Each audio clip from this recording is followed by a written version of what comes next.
Pleasant day, grade 7 learners. I'm Annalyn P. Kailing, your teacher for today, and we are going to discuss finding the solution of linear equation or inequality in one variable. Solving equation or inequality is finding the value or values of the variable that will satisfy the equation of inequality. Let us start discussing linear equations in one variable. Okay, so first example, find the value of the variables. Number 1, a minus 10 equals 15. So to find the value of the variable a, we are going to apply addition property of equality, adding the same number to both sides of the equation. So the number that we are going to add is the opposite of negative 10, that is positive 10. So we add 10 to both sides of the equation. So you have now a minus 10 plus 10 equals 15 plus 10. So negative 10 plus 10 is 0. So that is 0. So you are left with a on the left side of the equation. 15 plus 10 equals 25. So a is equal to 25. So the value of the variable a is 25. How do we know that our answer is correct? Naturally, we are going to check. Copy the original equation. A minus 10 is equal to 15. Substitute the value of a, that is 25. So 25 minus 10 equals 15. 25 minus 10 is 15 equals 15. So that is true. Therefore, the value of a, that is 25, is correct. Let us have example number 2. A plus 2 equals 8. So you have here plus 2 on the left side of the equation. So to eliminate plus 2, we are going to apply subtraction property of equality. We are going to subtract 2 to both sides of the equation. So we have a plus 2 minus 2 equals 8 minus 2. So 2 minus 2 equals 0. So you are left with a on the left side of the equation. And 8 minus 2 is 6. So a is equal to 6. The value of the variable a is 6. How do we know that it is correct? Again, we are going to check. Copy the original equation. A plus 2 equals 8. Substitute the value of a, that is 6. So you have 6 plus 2 equals 8. 6 plus 2 is 8 equals 8. So that is true. Therefore, the value of a, that is 6, is correct. Example number 3. A divided by 4 equals negative 6. Here in example number 3, you have a denominator that is 4. So we are going to eliminate the denominator that is 4 by using or applying multiplication property of equality. We are going to multiply both sides of the equation by the same number in the denominator, that is 4. So that 4 divided by 4 will be cancelled. That will be equal to 1. So let us apply 4 times a divided by 4. So we cancel 4 and 4. That is equal to a. Negative 6 times 4 is negative 24. Therefore, a is equal to negative 24. Check if the answer is correct. Copy the original equation. A divided by 4 equals negative 6. Substitute the value of a, that is negative 4, in the equation. So you have negative 24 divided by 4 is equal to negative 6. Negative 24 divided by 4 is negative 6 equals negative 6. So it is correct. Therefore, the value of a, that is negative 24, is correct. Number 4. 8x equals 32. The numerical coefficient of x is 8. We are going to apply division property of equality. So we divide both sides of the equation by the numerical coefficient of x, that is 8. So divide both sides by 8. You have 8x divided by 8 equals 32 divided by 8. Why 8? Because if you divide 8 by 8, the value will be equal to 1. So it is cancelled. The numerical coefficient of x becomes 1. Or you simply have the value of x. So x is equal to 32 divided by 8. That is equal to 4. X equals 4. Check if our answer is correct. Copy the original equation. 8x equals 32. Substitute the value of x, that is 4, in the equation. 8 times 4 equals 32. 8 times 4 is 32 equals 32. So 32 equals 32 is correct. Therefore, x is equal to 4. Example number 5. 2x plus 3 equals 31.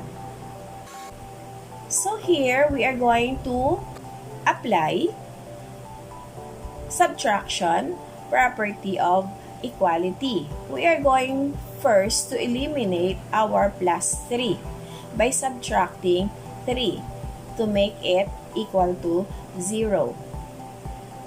So you have 2x plus 3 minus 3 equals 31 minus 3. And 3 minus 3 here is equal to 0. So that is eliminated.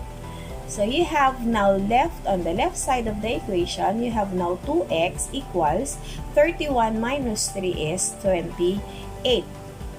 So to find the value of x, we are going to make the numerical coefficient of x equal to 1. So we divide both sides of the equation by 2. So we apply now division property of equality. So 2 divided by 2, that is equal to 1. So that is cancelled. So we are left with the value of x on the left side of the equation. On the right side of the equation, you have 28 divided by 2, and that is equal to 14. So our x is equal to 14. The variable x is equal to 14. So we are going to check if our answer is correct.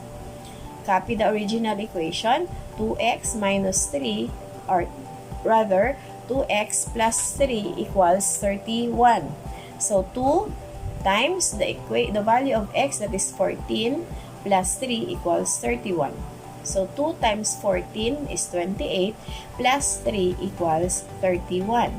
So 28 plus 3 is 31 equals 31. So the answer is correct. Next, number 6 example. So you have here 5x plus 2 equals 2x minus 10. So we are going to combine similar terms. So we are going to combine 5x and 2x. So 2x should be placed on the left side of the equation together with 5x. And positive 2 or plus 2 should be placed on the right side of the equation together with minus 10. So we can use here transposition. We are going to transpose, or we are going to transfer positive 2x on the left side of the equation. So if 2x will be transferred on the left side of the equation, it will take its negative sign. So if it is positive 2x, if transferred on the left side of the equation, that will become negative 2x or minus 2x. And then 2 will be transferred on the right side of the equation. So positive 2 will become minus 2. So we have now 5x minus 2x equals negative 10 minus 2. So 5, subtract the numerical coefficients. 5 minus 2 is 3. And then copy the variable x. So you have 3x. Negative 10 minus 10 and minus 2. that is negative 10 minus 2. The rule in subtraction of integers, you are going to add the opposite. So that is negative 12. Okay? 3x equals negative 12. So we are going to make the coefficient of x equal to 1 by dividing both sides by the numerical coefficient of x, that is 3. So we apply here division property of equality. So divide both sides by 3. So 3 divided by 3, that is equal to 1. So that is cancelled.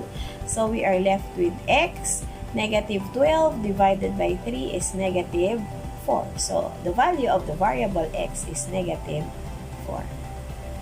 Check if our answer is correct. Copy the original equation. 5x plus 2 equals 2x minus 10. Substitute the value of x, that is negative 4. 5 times negative 4 plus 2 equals 2 times negative 4 minus 10. 5 times negative 4 is negative 20 plus 2 equals 2 times negative 4 is negative 8 minus 10. So negative 20 plus 2, rule in addition of integers. Unlike sign, subtract the number and copy the sign of the number that has the greater absolute value. So you have negative 18. So negative 8 minus 10, rule in subtraction of integers, add the opposite. So that is negative 18. So negative 18 is equal to negative 18. So therefore our answer is correct. Linear inequalities in one variable. Examples. Solve for x. Number 1. X plus 9 is greater than 19. So we use subtraction property of inequality. We subtract 9 to both sides of the inequality. So x plus 9 minus 9 is greater than 19 minus 9. 9 minus 9 is 0. So we are left with x. 19 minus 9 is 10. So x is greater than 10. To check your answer, try any number greater than 10. So what are the numbers greater than 10? We can use 11, 12, 13, 14, and so on. So we can use 11. So copy the inequality. X plus 9 is greater than 19. Substitute x by 11. So 11 plus 9 is greater than 19. 11 plus 9 is 20. Is 20 greater than 19? Yes. So the statement is true. The solution of the inequality can be written in different ways. Letter A, it can be written in set notation. Set of all x such that x is greater than 10. Letter B, it can be written in interval notation. Open parenthesis 10, comma, infinity, close parenthesis. So the symbol limnescate means infinity. Why do we use parenthesis? We use parenthesis because 10 is not included in the solution set. And letter C, by graphical method. Draw a number line. Locate 10 on the number line. Draw a hollow circle on 10. And then shade all the numbers to the right of 10. Or simply, look at the symbol for greater than. It points to the right. So you are going to shade all numbers to the right of 10. 10 is not included. Let us have example number 2. X minus 2 is less than negative 3. So we use addition property of inequality. We add 2 to both sides of the inequality. X minus 2 plus 2 is less than negative 3 plus 2. So negative 2 plus 2 is 0. So you have x. Negative 3 plus 2 is negative 1. So x is less than negative 1. Writing the solutions in different ways. Letter A, by set notation. Set of all x such that x is less than negative 1. Letter B. by interval notation. Open parenthesis, negative infinity, comma, negative 1, close parenthesis. Again, we use parenthesis because negative 1 is not included in the solution set. Letter C, by graphical method. Draw a number line. Locate negative 1. Draw a hollow circle. Why hollow circle? Because negative 1 is not included in the solution set. And then shade all numbers going to the left of negative 1. Okay, or shade the number line to the left of negative 1. So what are the numbers less than negative 1? So they are the numbers located on the left of the number line. So you can have negative 2, negative 3, negative 4, negative 5, up to negative infinity. So let us check if our answer is correct. Copy the inequality. X minus 2 is less than negative 3. Let x be equal to negative 2 because negative 2 is located on the left side of negative 1 and it is less than negative 1. So, substitute negative 2 to x. Negative 2 minus 2 is less than negative 3. Negative 2 minus 2 is negative 4 less than negative 3. Is negative 4 less than negative 3? Yes, it is true. So, therefore, our answer is correct. Example number 3. 4x is less than or equal to 64. We use division property of inequality. So we divide both sides by the numerical coefficient of x, that is 4. Why 4? Because if we divide 4 by 4, the value will be equal to 1 and it is cancelled. So let us check. 4x divided by 4 is less than or equal to 64 divided by 4. We cancel 4. So we are left with x. 64 divided by 4 is 16. Our answer, x is less than or equal to 16.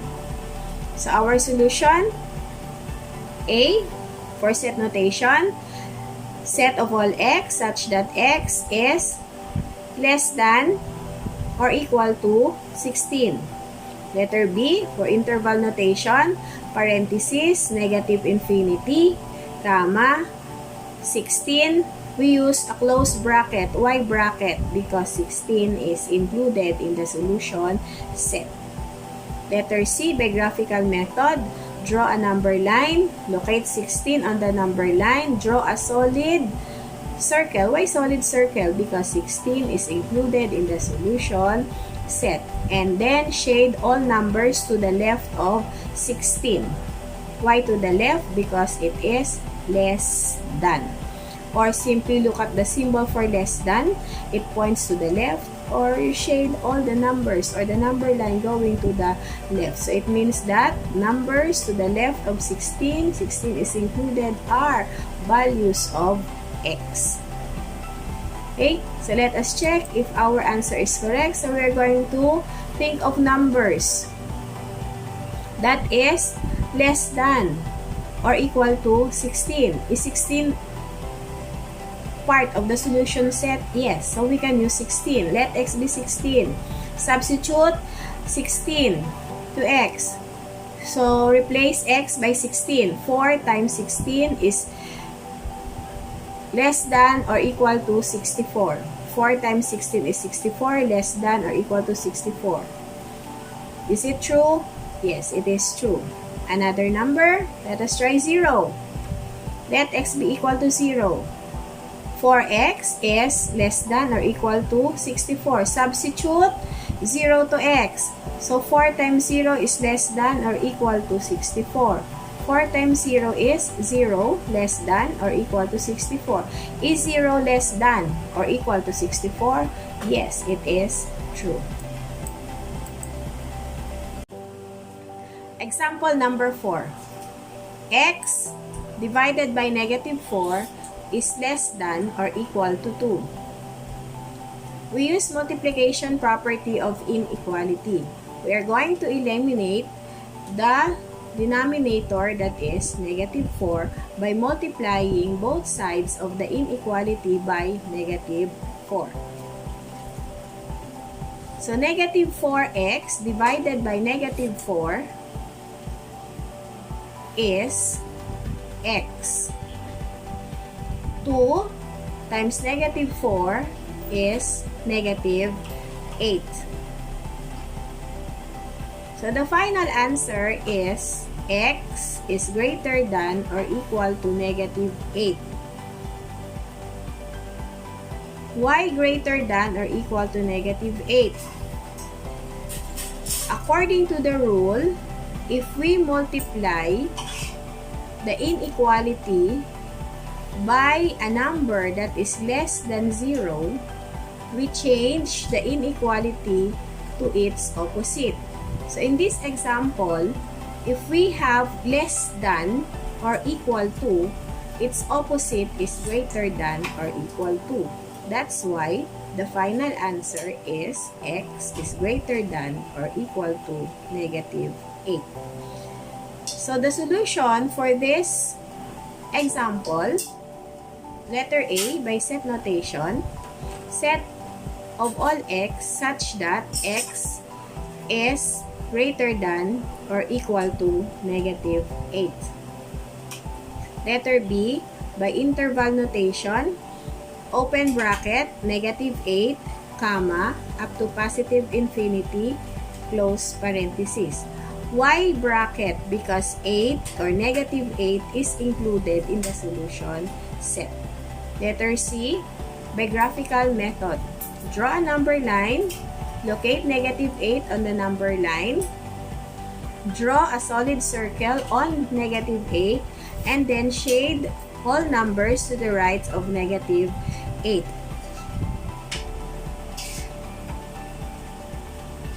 Or simply look at the inequality symbol, the greater than inequality symbol, it points to the right. So, from negative 8, in which negative 8 is included, you shade all the numbers or on the number line to the right of negative 8. So, let us find what are the possible values of the inequality. So, you have x is greater than or equal to negative 8. So, what are the numbers greater than or equal to negative 8 that we can use in checking? So, negative 8 can be used? Yes. Is negative 7 can be used? Yes. Is negative 1? Yes. How about 10? Yes, up to positive infinity. So, copy the inequality. X divided by negative 4 is less than or equal to 2. Let us try positive 1. Let x be equal to 1. Substitute the value of x, that is 1. So, 1 divided by negative 4 is less than or equal to 2. Is negative 1/4 less than or equal to 2? Yes, it is true. Another one. Let us try negative 4. Let x be equal to negative 4. Substitute the value of x, that is negative 4. So, you have negative 4 divided by negative 4 is less than or equal to 2. Negative 4 divided by negative 4 is 1. Less than or equal to 2. Is 1 less than or equal to 2? Yes, it is true. That's it for today. I hope you learned about finding the solution of linear equation or inequality in one variable. See you next time. Happy learning. Keep safe, everyone. Bye.